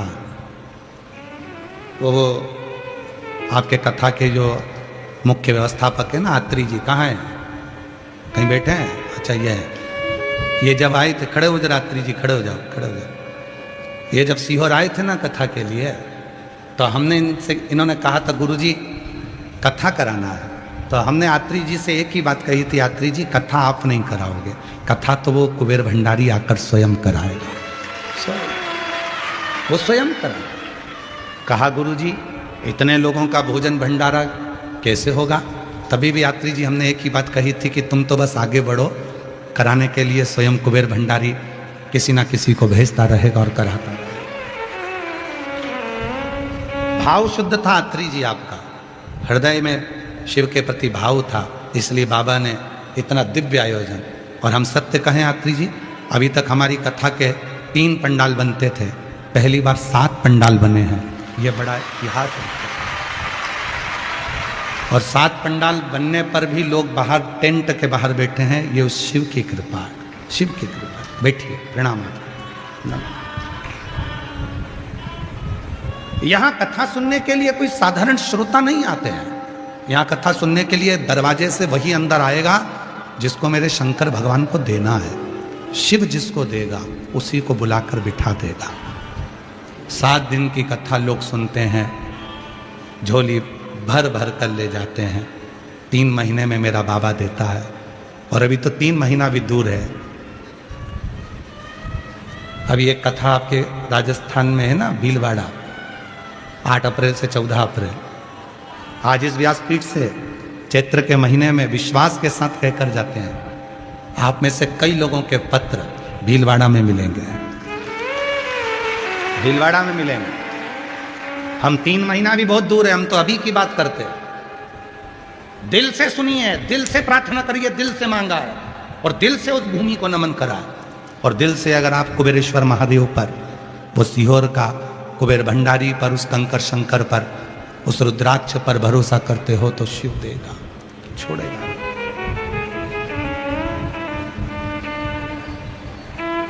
हम जितने लोग सीहोर आते हैं, हम उनसे एक ही बात कहते हैं कि तुम कुबेरेश्वर धाम आओ तो सबसे पहली दंडवत प्रणाम तुम्हारा दरवाजे पर होना चाहिए, सबसे पहले उसकी चौखट पर प्रणाम कर कर जाना, दंडवत कर कर जाना कि तेरे दरवाजे पर आई हूं, तेरी चौखट पर आई हूं, इसके बाद किसी दूसरे के दरवाजे पर मत जाने देना, इसी दरवाजे से मेरी झोली भर देना, फिर दूसरे दरवाजे पर ना जाओ, इस चौखट से जाओ। और हमारा कुछ ना बिगड़ेगा, तुम्हारी शान जाएगी, पकड़ लो हाथ त्रिपुरारी, नहीं तो डूब जाएगी। शिव पात्र नहीं देखे, शिव कपड़े नहीं देखे हैं, शिव तुम्हारा चेहरा नहीं देखे हैं, शिव तुम्हारा स्वरूप नहीं देखे हैं, शिव तो केवल भाव देखे, केवल भाव, केवल भाव।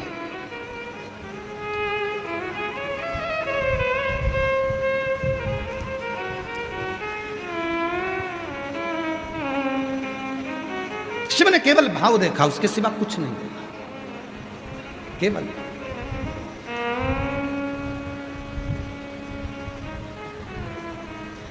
और तेरे दरबार की बाबा निराली शान देखी है, मेरे ओ घरदानी, हे मेरे महाकाल, हे मेरे विश्वनाथ, तेरे दरबार की बाबा निराली शान देखी है, तुझे देते नहीं देखा पर झोली भरी देखी है, तुझे देते कभी नहीं देखा पर झोली भरी देखी। और कैसे मालूम पड़ता कि झोली भरी? इन पत्रों के माध्यम से, ये जो पत्र आते हैं इनके माध्यम से मालूम पड़ता है कि झोली भर दी तूने।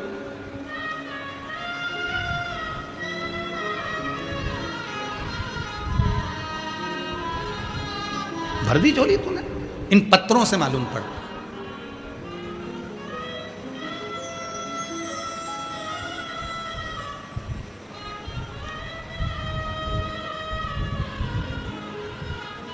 शिव कथा कर रही है, शंकर भगवान तुम्हारा पात्र नहीं देखे।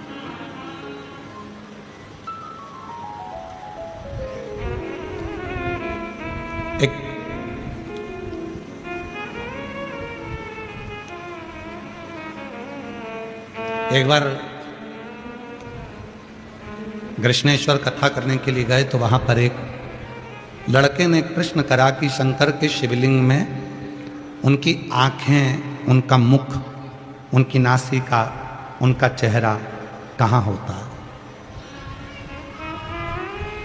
गुरुजी, किसी मूर्ति का मुख दिखता है, किसी मूर्ति के हाथ दिखते हैं, किसी मूर्ति का स्वरूप दिखता है तो पूजा करने का भाव जागृत होता है,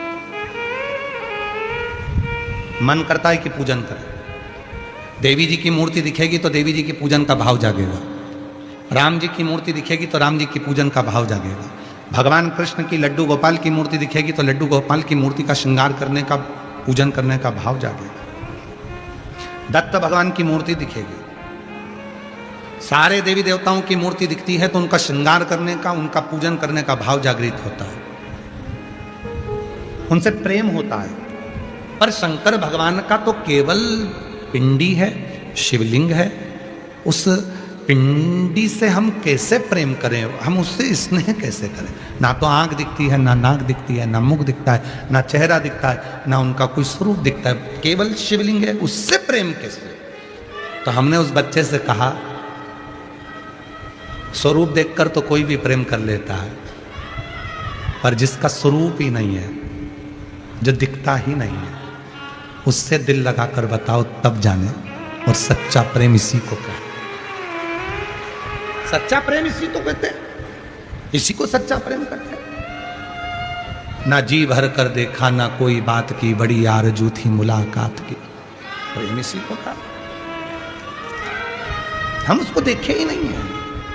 वो एक लाइन स्मरण करिएगा, वो तुझसे मिलने के लिए तेरी कसम। देखा नहीं है उसको, हमने ध्यान ही नहीं दिया उसको, हम पहचानते ही नहीं उसको। शिवलिंग में कहाँ मुख है, कहाँ नाक है, कहाँ हाथ है, कहाँ पांव है, हमने देखा ही नहीं। हाँ, किसी और देवता की मूर्ति होती तो आंख दिखती, हाथ दिखता, पांव दिखता, मुंह दिखता, सब कुछ नजर आता तो हमसे प्रेम करते। पर शिवलिंग में कुछ भी नहीं दिख रहा, उससे प्रेम कैसे हो? तो तुझसे मिलने के लिए तेरी कसम, तुझसे मिलने के लिए तेरी कसम, एक मुलाकात जरूरी।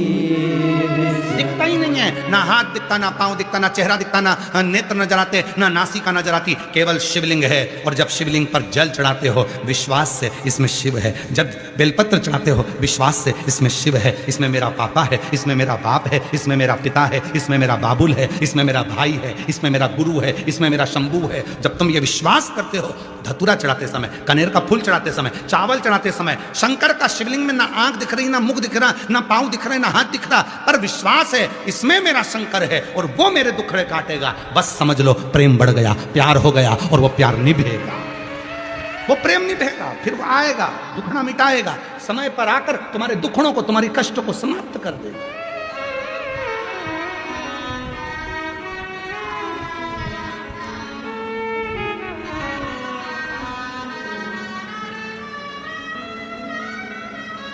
कितना देता है वो, कितना, उसके देने की कोई सीमा नहीं है। हम पत्र नहीं पढ़ पाते। कल भी एक पत्र आया था, उसमें एक माता जी ने लिखा, हम इतने सारे पत्र देते हैं, आप लोग पढ़ते नहीं हो गुरुजी। हम पत्र ही पत्र पढ़ेंगे तो जयपुर वाले कहेंगे लेटर ही पढ़ने आए हैं। आज एक काम करें कि आप लोगों का मन हो तो थोड़े से पत्र तुमको दे देते हैं, पढ़ लो।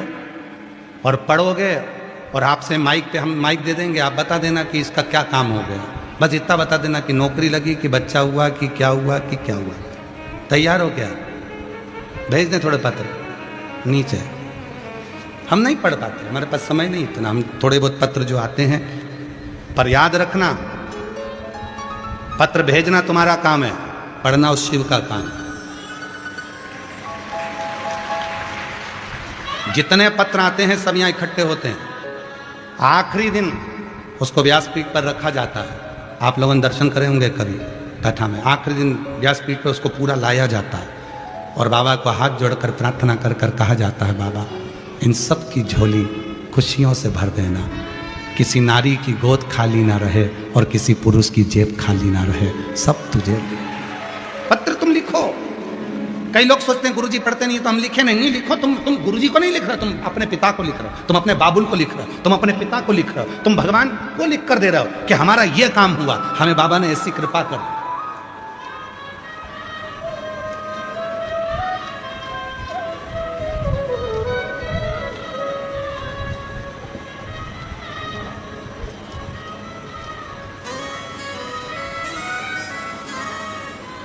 आप उससे स्नेह, उससे प्रेम, उसके प्रति जागरूक। शिव पात्र नहीं देखेगा।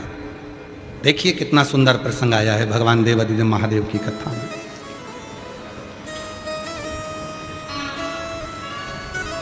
मां जगत जननी पार्वती जी तप कर रही है। पूरा शरीर उनका कोमल हो गया, चेहरा उनका काला हो गया, शरीर काला पड़ गया, दुर्बल हो गई। नाम अर्पणा हो गया, नाम पड़ गया अर्पणा। दो नाम है मेरी माता के जो बड़े फलदायी हैं। एक नाम है अर्पणा और दूसरा नाम है तिलकेश्वरी। नाम बोलो दोनों, अर्पणा और तिलकेश्वरी। शायद तिलकेश्वर महादेव का एक मंदिर तो राजस्थान में भी है, हमारे स्मरण में कहीं है वो, और पहाड़ी पर है। और उदयपुर साइड में या कहीं होना चाहिए, उसका हमको स्मरण कहीं नहीं आया। एक बार हमने उसको स्कंद पुराण के अंतर्गत उसको लिया था थोड़ा सा। तो तिलकेश्वर महादेव का एक मंदिर राजस्थान में, उसमें सीढ़ियाँ नहीं है, चेन पकड़कर चलना पड़ता है ऊपर पहाड़ पर। और शायद आप लोगों में से कई लोग गए भी हो सकता है। उसमें सीढ़ियाँ नहीं है, उसमें चेन लटकी हुई है, उस चेन को पकड़ पकड़ कर तिलकेश्वर महादेव पर दर्शन के लिए जाना पड़ता। कोई गया है आप लोगों में से? नहीं गए? ठीक है। एक राजस्थान में ही है वो मंदिर, तिलकेश्वर महादेव।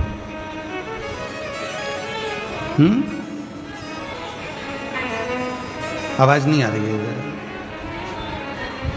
राजस्थान में ही है वो।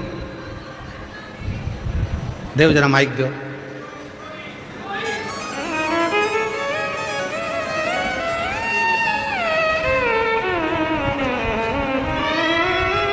देव वो माता जी को दे दो, बता दे इसका। हाँ भाई को दे दो, फिर माता जी को दे देना, उनको मालूम होगा उसका। प्रणाम गुरुदेव जी, नमन। ये जिस मंदिर का आपने वर्णन किया ये देवनगरी सिरोही में है। सिरोही में? अच्छा, ठीक ठीक है। प्रणाम, बहुत बहुत साधु, प्रणाम, धन्यवाद। तिलकेश्वर महादेव। तो माता जी के दो नाम का स्मरण करिएगा, एक है अर्पणा और दूसरा नाम है तिलकेश्वरी। शिव जी का एक नाम है तिलकेश्वर, जो आपने गांव का नाम बताया। एक राजस्थान में भी मंदिर है तिलकेश्वर महादेव का। वहां सीढ़ी नहीं है, चेन लटकी हुई है पहाड़ पर, तो चेन से चढ़ा जाता है। तो दो नाम आते हैं, एक अर्पणा, एक तिलकेश्वरी। अर्पणा और तिलकेश्वर।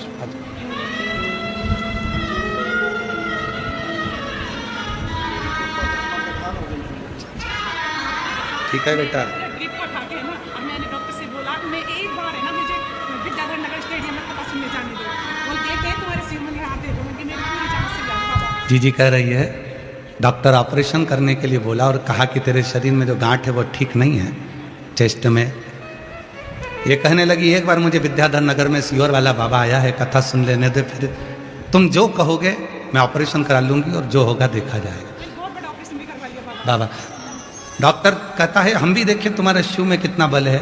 और दूसरी बार जब डॉक्टर ऑपरेशन करा और गठान में कुछ नहीं निकला तो डॉक्टर ने भी आश्चर्य कर लिया कि ये रिपोर्ट है जो पूर्व में आई वो हट कैसे है।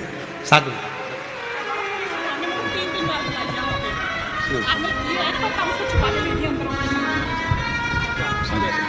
ये आपके कंकर शंकर महादेव।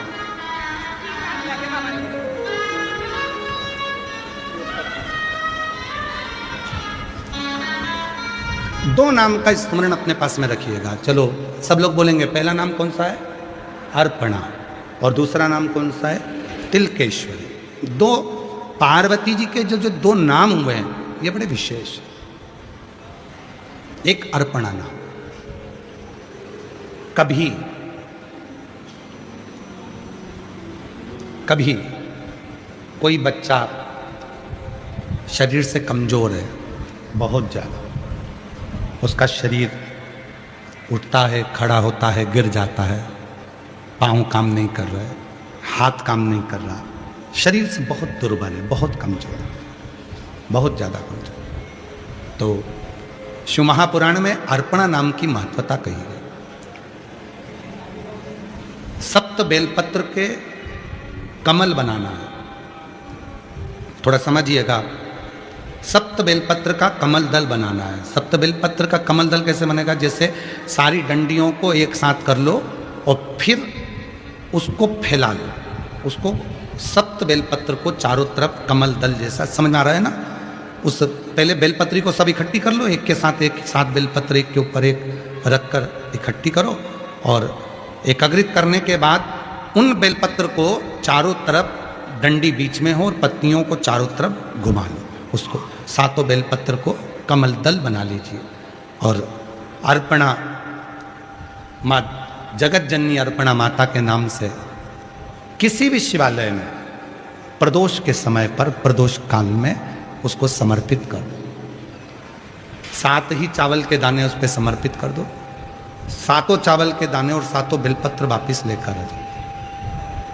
चावल का दाना सुबह के समय पीस कर या भोजन में मिलाकर, वो जो कमज़ोर बच्चा है, जो शरीर से बहुत कमज़ोर है, कोई अगर लकवे से ग्रसित हो जाता है, कोई पैरालिसिस हो जाता है, कोई का शरीर